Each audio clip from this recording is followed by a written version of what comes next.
بسم الله الرحمن الرحيم. السلام عليكم ورحمة الله وبركاته. اللهم صل وسلم وبارك على سيدنا محمد.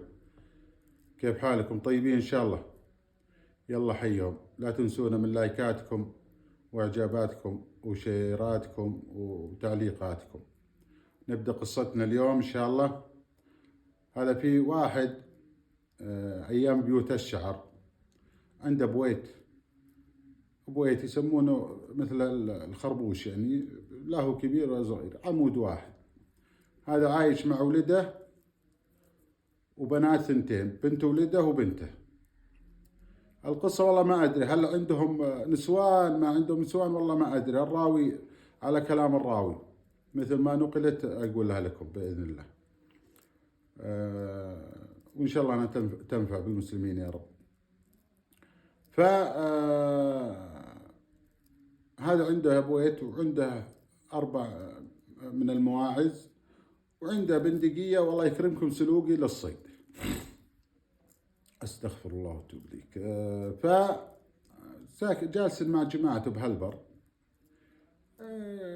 تخبر المواعز للبنيات حليب وما حليب، يقول انا وولدي نتصيد والارض بها خير.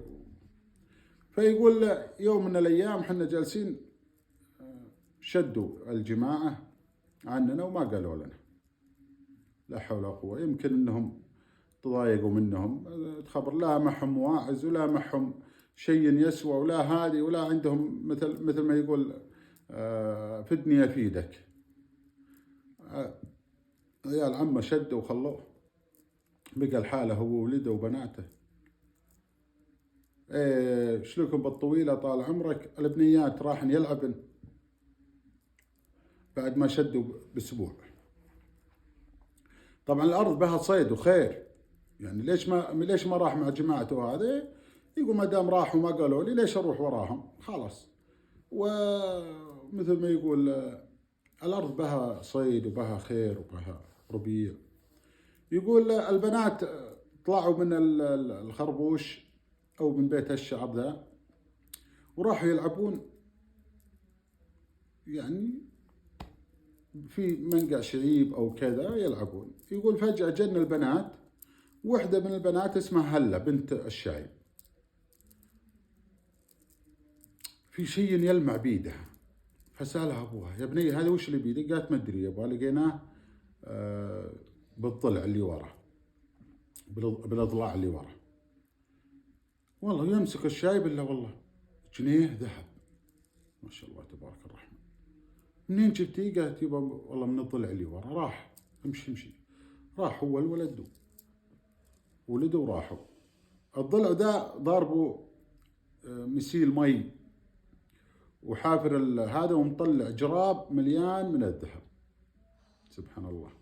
وهم قاعدين يحفرون ويطلعون الجنيهات من الجراب وذا، يوم رفعوا راسهم الا هذا واحد على بعيره واقفين فوق رؤوسهم. من هو؟ من عيال عمه اللي رحلوا اللي قبل اسبوع. وش جاي بعد؟ لا حول ولا قوه. مثل ما يقول وقف فوق رؤوسنا، قال العطيه مدري وشو. المهم كل ما قالها كذا قال ابشر بالعطيه، يعني مثل قولة انا معكم. فقالوا ابشر بالعطيه. المهم قالهم اللي فوق الجمل ذا، يعني طرار ويتشرط بعد. قال شلون تقسمونها؟ الشايب قال ثلث لي وثلث لولدي وثلث لك. قال لا مو بكيفك هالقسمه، انت وولدك نص وانا نص. قال ليه يا اخوي؟ انا ولدي ساكن حاله ومع بنته، وانا معي بنتي ببيت الحالي، وانت رجال دخلت علينا دخيل. يعني ما تبي تاخذ ثلث؟ اهلا وسهلا. ما تبي تاخذ ثلث؟ قال لا انا ما ارضى، ولا بروح اشتكي عليكم.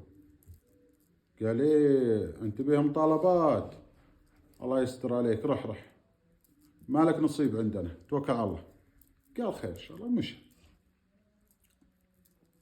راحوا للبيت الشعر. الولد يسال ابوه قال يبا وش تبي تسوي؟ قال وش اسوي؟ سوات الله ما اسوي شيء، جالس بهالبيت وخلاص، وش ما يصير يصير، لا نقدر نحل ولا نقدر خلاص.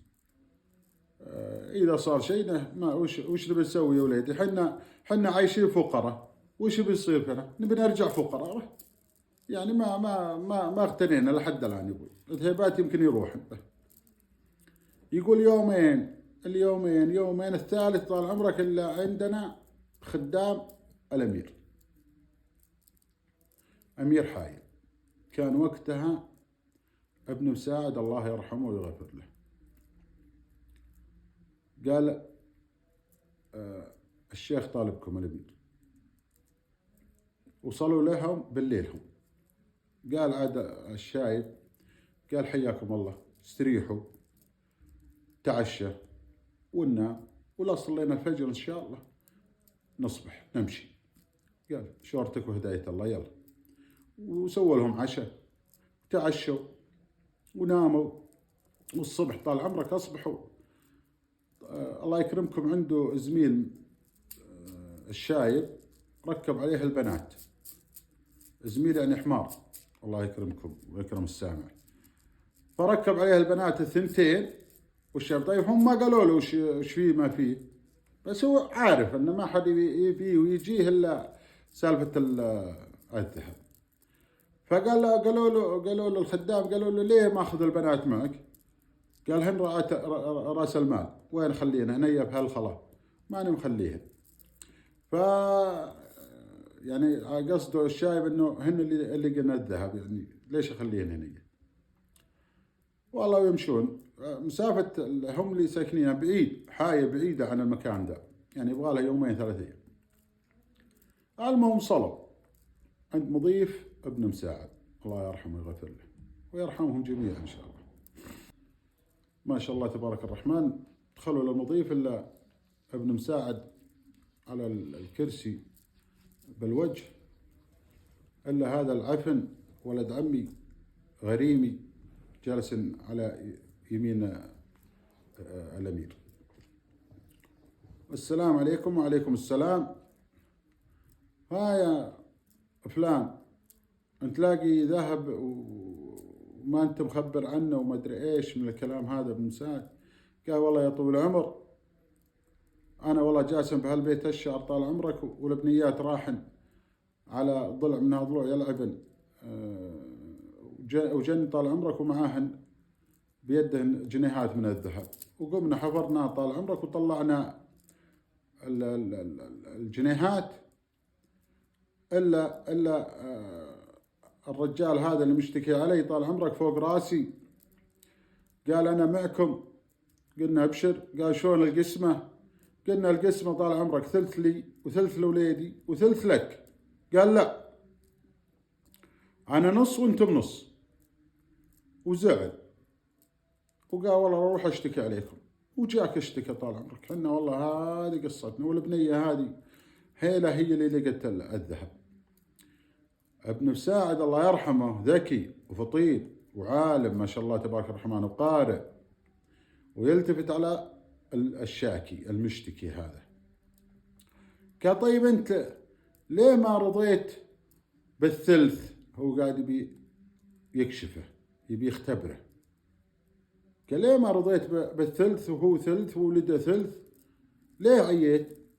قال والله يا طويل العمر، هو وولده ساكنين مع بعض لهم نص وانا لي نص. قال ايه يا الخبيث، هذيك مشارطهم ومعهم انت بالسالفه وجاي تشتكي عليهم انه ما اعطوك. خير ان شاء الله خير. انا حكمت عليك سجن شهر و60 جلده وما لك شيء. تعال يا الخدام شيلوه حطوه بالسجن، وانت وبنياتك ووليدك هذا حلال ان كاتبه الله لك، خذه والله يرزقك. وروح الله يجزاه خير. ابن مساعد عطاه الذهب وروح الرجال ذا الشاي. يقول من فرحتنا ما ندري وش نسوي. يقول حنا نمر سوق حائي، يقول اشتري طال عمرك جلبة غنم مواعز وخرفان خير من الله. يقول امر واشتري لي بيت شعر مروبع واشتري لي ناقتين، ويقول اركب عليها الخيرات واشتري منها الخيرات والتمر والسمن. خير من الله. يقول والله كل هذا اللي اشتريت هالغنم والأنياق والدنيا يقول ما صرفت نصه. يقول وارجع والحلال والخيرات معي. يقول وانصب بيتي وينصب بيت ولدي ونعيش أحلى عيشة. يقول يسمعون جماعتي ويرجعون عندي ويصير من حلالي ما شاء الله ماخذ الساحة كلها الأرض ما شاء الله تبارك الرحمن. وجالس صار شيخ، من كان أول يتركون جماعتي ويروحون عنا ما يبونه، صار ما شاء الله راعي سيرة وراعي سوالف، وصار ما يقول إلا الشيخ فلان والشيخ فلان. شوف سبحان الله، من رضى بقليله يأتيه الكثير سبحان الله. فذاك أخذ جزاء من ابن مساعد، وهذا اغتنم ما شاء الله بالخيرات والأموال والدنيا والغنم، وعاش مثل ما يقول عيشة هنية.